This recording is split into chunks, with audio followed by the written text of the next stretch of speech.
여러분 중에도 혹시 학생운동 이런 거 하면서 사회가 공부 좀 빡시게 하시고 정치경제 공부하고 자본론적으로 깨신 분이 계시면요, 제 강의가 지금 마음에 안 들 거예요. 제가 강의 전체를 통틀어 자본주의를 한 번도 부인하지 않았습니다. 오히려 제 강의 내용은 피고용자, 직장인, 노동자들에게 정당한 대우를 함으로써 정상적인 자본주의를 해봅시다. 지금 요 정도 톤입니다. 시장 질서 교란하지 말고 정직하게 경영하면서 기업을 제 자본주의 좀 제대로 해봅시다. 지금 요 정도 톤이에요. 제가 사회주의커녕 삼인지도 설명하지 않고 오늘 강의에서 복지도 안 나왔어요. 이건 상당히 보수적인 주장입니다. 그런데도 한국사 이 정도 강의를 듣고 과격한데, 지나치게 노동자 편향적인데, 이런 분이 상당히 많아요. 왜 그럴까요? 사회가 전체적으로 지나치게 보수되어 있습니다. 보수 과잉의 사회에 오른쪽부터 다 모여 있으니까, 그래서 이게 극우 보수인 겁니다. 그러니까 한국 사회에서 난 정치 성향이 중립이야, 진보도 보수도 아니야, 이렇게 말하는 사람은 다른 나라 볼 때 거의 다 보수적입니다. 제가 과장하는 게 아닙니다. 미국 민주당도 많은 한국 사람들이 짐작받은 상당히 진보적인 정당입니다. 대통령 이렇게 말하는 정당인데, 여러분 한국 대통령이 비슷한 말을 한 사람 보셨습니까? 어떤 개혁적인 정부의 대통령도 이렇게 말하지 않았어요. 한국에서는 비슷한 말도 안 했습니다. 비슷한 말.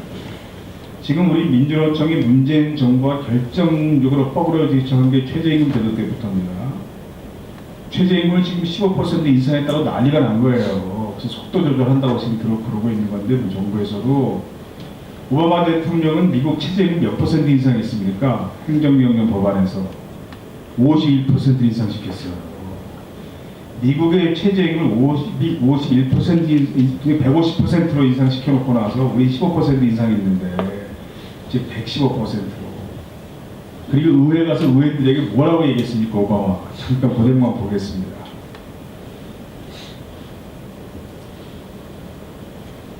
Everyone in this Congress who still refuses to raise the minimum wage, I say this. If you truly believe you can work full-time and support a family on less than $15,000 a year, try it. If not, vote to give millions of the hardest working people in America a raise. 그러니까 이런 정서는 한국 정치 지역이 정의당 정서지 더불어민주당 정서는 아니에요. 이건 노회찬의 화법이지 문재인 대통령이나 홍영표 절대 이렇게 말하지 않습니다. 지금. 그렇다고 미국이 좋은 나라라는 뜻은 아니에요. 하물며 미국조차 이렇다는 겁니다. 그럼 한국세 얼마나 보수되어 있는 겁니까 이게. 유럽은 어떨까요? 유럽에서 지금 집권하고 있거나 그 바로 전에 집권한 정당들의 명칭이 뭔가 생각해 보십시오. 영국 노동당이죠. 독일 3인당입니다. 프랑스 사회당이에요.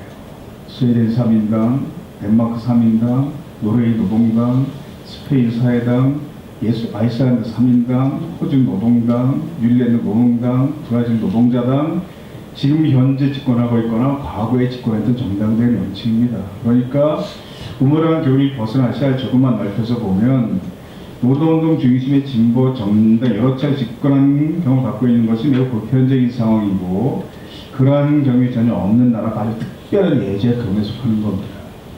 한국은 정말 예외적인 경우예요. 미국보다 훨씬 더 보수화되어 있는, 자본주의 모순이 미국보다 더 심각하게 스며 있는,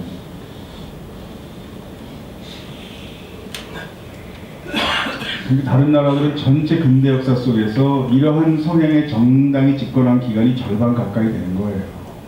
즉 전체 정치 중에서 노회찬 씨 같은 성향의 정치인이 한 절반 가까이 있는 겁니다. 절반보다 많아지면 그때 집권하는 거죠. 작은 결론 6번째, 노동문제 역사적, 세계적 시각을 폭넓게 보자는 겁니다. 한 번에 갇혀서만 볼 것이 아니라 노동문제 몇 가지 의문들이 있어요. 대기업, 정규직, 현대차이 꼭 나옵니다. 교사, 공무원 등 비중 노동자 임금 인상 요구는 정당하지 않다. 한국노동운동 민주노총은 지나치게 추진적이다. 인간의 생명을 다룬 병은 국민의 공복, 공무원의 노동운동은 시민권을 침해해서 유익하지 않다. 학력과 사회력이 낮은 비정을 정규직하고 무수한 정의 역차를 당하게 된다. 똑똑한 정규직이 이런 생각 많이 합니다. 4차 산업혁명 시대가 되면 노동운동은 사라지게 될 것이다. 왜 다 위에 물음표가 붙었을까요? 그렇지 않기 때문입니다. 이건 틀린 주장들이에요. 학자가 저렇게 주장했다. 그럼 둘 중에 하나입니다. 제대로 공부하지 않고 관쪽만 공부한 무식한 학자이거나 알면서 비겁한 거짓말하고 있거나, 미국에도요 대놓고 이렇게 주장하는 학자들은 거의 없어요.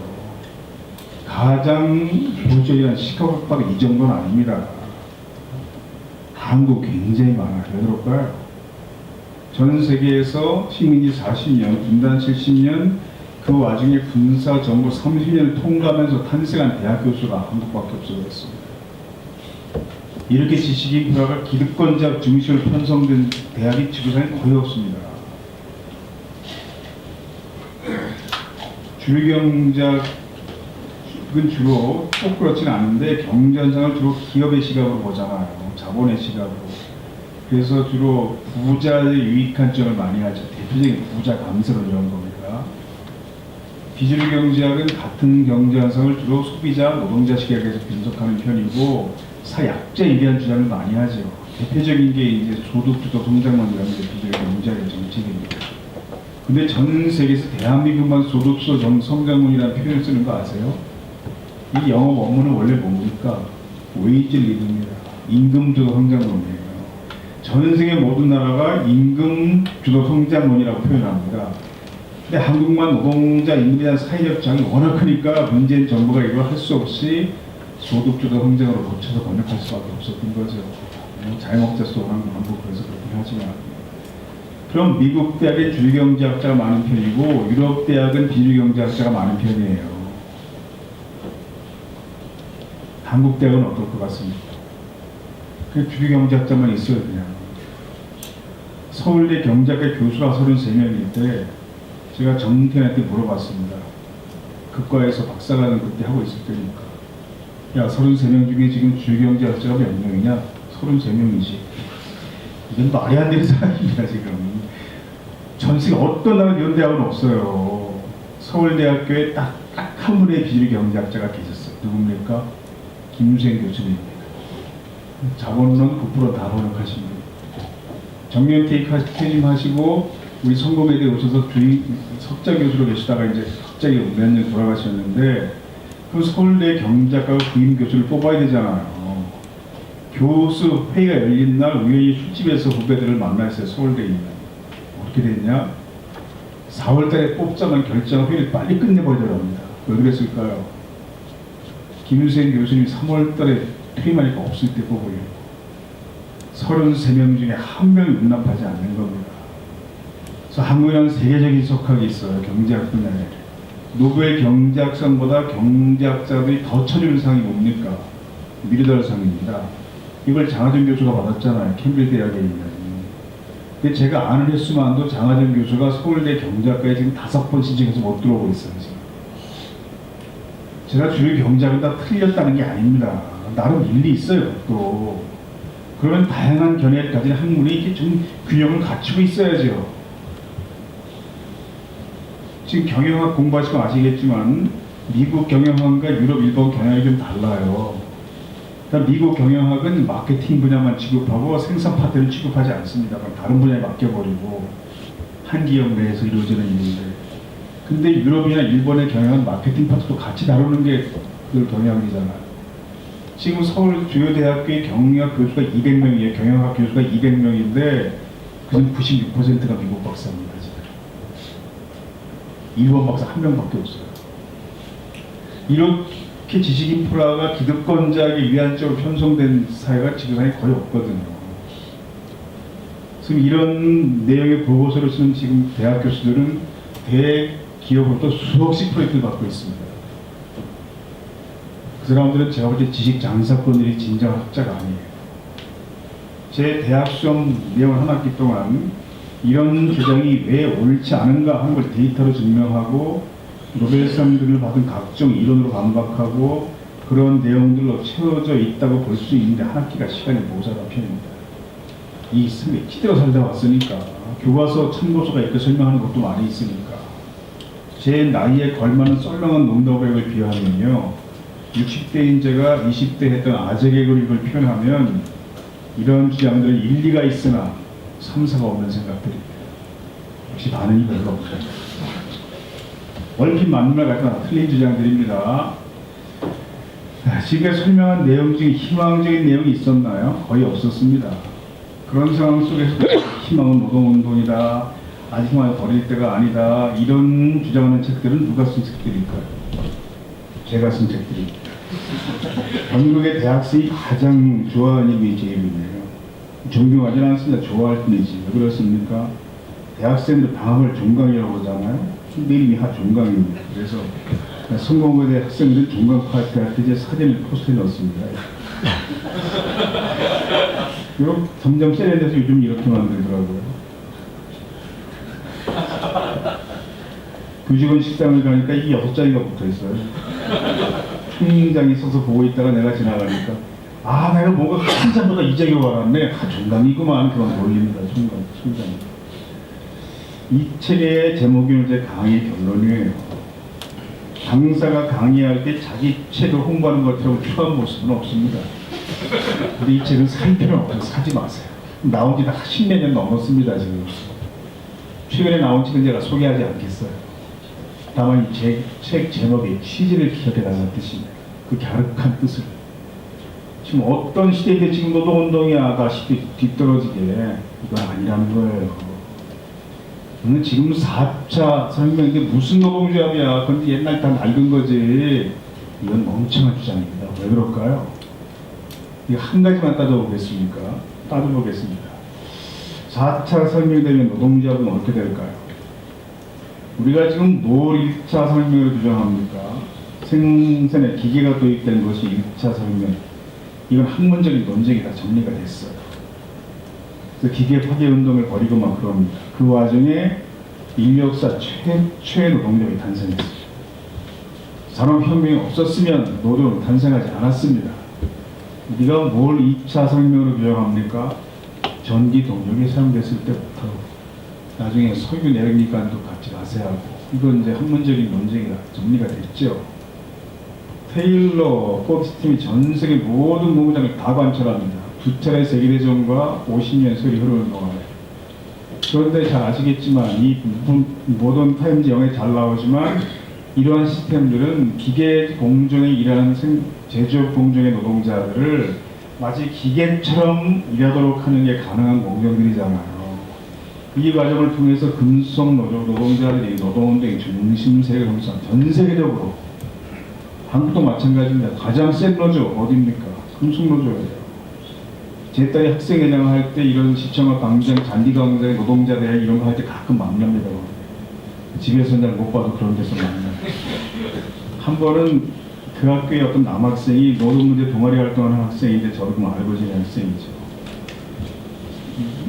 민주노총 노동자대 그 학생들도 연대하잖아요. 그래서 오면서 이 학생 녀석이 검은색 모자에 검은색 복면에 검은색 상의에 검은색 하이 입고 왔어요. 딸아이가 보자마자 금속은 저쪽입니다. 가장 센 조직이 어디입니까? 현대차 노조잖아요. 이건 세계적 현상이고 이게 2차 산업의 역할이에요. 그럼 3차, 4차 그 산업혁명은 뭘까요? 학문적으로는 아직 3차 산업혁명에 대한 정의도 정리가 아직 안 돼 있습니다. 이건 계속 논쟁 중입니다. 컴퓨터 기술 중심으로 보자는 주장도 있는가 하면 서비스 산업 중심으로 보자 이런 주장도 있고, 근데 한국은 지난 대통령 선거할 때 이걸 레토릭을 쓰는 바람에 4차까지 나와서 난리가 난 거죠 지금. 근데 제가 볼 때는 4차는 3차의 후반부이다. 이게 더 정확한 전문가적 식견입니다. 왜냐하면 컴퓨터 기술이나 인공지능이 같은 차원의 기술이에요. 많이 다른 차원의 기술은 아니거든요. 그러면 3차, 4차 산업혁명을 어떻게 규정하든지 간에 이런 과정을 통해서 어떤 변화가 나타날 것 같습니까? 사무, 전문, 공공 분야 지식 노동자들이 노동운동의 중심기를 형성하게 될 거예요. 이제 제조업 노동자, 금속 노동자, 블루칼라가 아니라 바로 여러분 같은 사람들이 노동운동의 중심이 될 겁니다. 여러분이 원하든 원하지 않든 그 방향으로 가고 있어요. 어쩔 수 없이 이미 한국도 들어섰습니다. 그래서 석사, 박사가 맡는 노동자들이 거의 100개가 넘었잖아요, 지금. 이 노조는 저번에 전다 박사가 한 명도 예외 없이 활동하지 않아서 욕을 많이 먹지만 너 설립한 황덕순 박사는 84년도에 학력고사 전국 1등한 사람입니다. 학력고사 전국 1등한 사람도 노동조에 필요했습니다. 그게 자본주의 사회죠. 근데 지금 대학원 박사는 공부한 학생 중에서 내가 박사를 받고 연구소에 들어가면 노조가 날 기다리고 있을 거야. 내 연봉이 거기서 결정되고 연구 성과 평가 방식이 다 거기서 논의가 될 거야. 이거 아는 학생이 몇 명 있겠습니까? 다른 나라 학생들은 어릴 때부터 학교 다 배워서 미리 준비하는 걸 우리만 전혀 모르고 있는 거거든요. 조종사, 승무원, 노동자도 열심히 하잖아요. 지금 대부분의 여성 항공사가 아직도 이거 항공사가 여성 승무원이 이걸 허용하지 않고 있습니다. 10년을 싸우고 있는데 잘 아시는 분이죠, 여러분. 엄청난 성차별이세요. 아나운서, PD, 기자, 언론 노동자, 조합원들이잖아요. 아는 얼굴이 보이죠? MBC 노조 들어가면 딱 입구에 붙어있는 큰 사진입니다. 손석희 씨입니다. 이때 어떻게 됐습니까? 결국 구속됐잖아요. 감옥 다녀왔습니다. 이런 아픈 경험들이 지금의 손석희 씨를 만든 거죠. 이 사진 나중에 다시 보고 싶으면 이렇게 스마트폰이나 인터넷 들어가셔서 해맑은 손석희 TV 나오는 사진입니다. 손석희는 해맑은 사진이 많아요. 찍었단 말이 정도니까. 아니 파업할 때 한번 찍으면 되나? 그때 놀리고 그랬습니다. 아나운서 취업할 때 경쟁률이 여성은 한 3,000대, 남성은 2,000대 정도 됩니다. 그렇게 아나운서 된 사람이 뭐가 쉬워 파업을 할까요? 내가 이렇게 어렵게 언론이 됐는데 난 정부가 시키는 방송을 앵사처럼 할 수는 없다. 권력의 나팔수로 사는 것은 내가 꿈꾼 인생이 아니었어. 그런 노동자 깃발 아래 모이는 겁니다. 그런 노동자의 자존감을 지켜주는 것이 노동자의 중요한 역할이니까. 사회는 좀 진보적 방향으로 변화합니다. 강물이 흘러가는 방향이 역사의 강물도 흘러가는 방향이 있다고 표현하는데 다른 나라가 이런 교육 주고 다 하고 있다고 그랬잖아요. 또 시작은 됐어요. 2011년에 광주 교육청이 만들었던 한국 최초의 교사용 노동인권 교재입니다. 그 뒤에 뭐 서울시, 전북교육청, 청운청 교재를 많이 만들었고 경기도 교육청에서는 김상권 교육감이 있을 때 민주시민 과목을 개설하고 교과서를 개발했습니다. 왼쪽부터 초등학교 3, 4학년용, 5, 6학년용, 중학생용, 고등학생 교과서인데 교과서마다 노동 단원이 2단원씩 다 들어가 있습니다. 집필엔 저도 참여했어요. 경기도 지역의 초중고등학교들 중에서는 이 과목을 개설하고 이 교과서를 가르치는 학교가 나오기 시작했습니다. 사측교섭위원, 노측교섭위원, 물론 여기 대안학교입니다. 그러니까 이런 학교가 조금씩 많아지다가 언젠가는 교육부가 교육과정을 바꿀 것이고 그럼 전국 모든 학교에서 노동교육을 하게 될 겁니다. 이게 다른 나라는 거의 4, 50년 전에 한 겁니다. 프랑스는 한 90년 전에 한 겁니다. 우린 지금 시작하고 있는 거죠.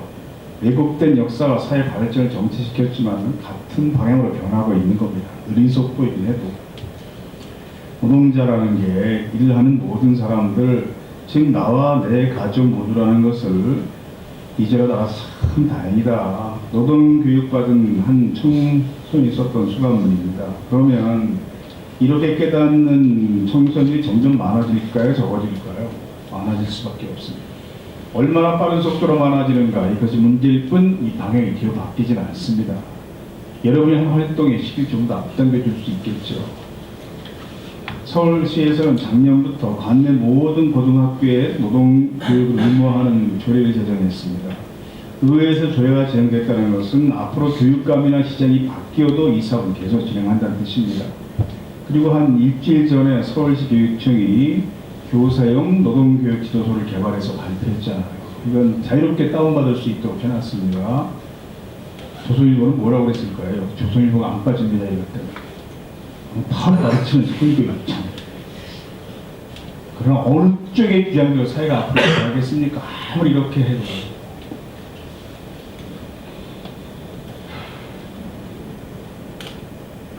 경기도 시청 앞에 한경들 파업할 때 제가 길바닥에서 그냥 교육을 했습니다. 상당히 더운 여름이어서 시청 앞 빌딩 사이 그늘에 이렇게 모여 앉은 거죠.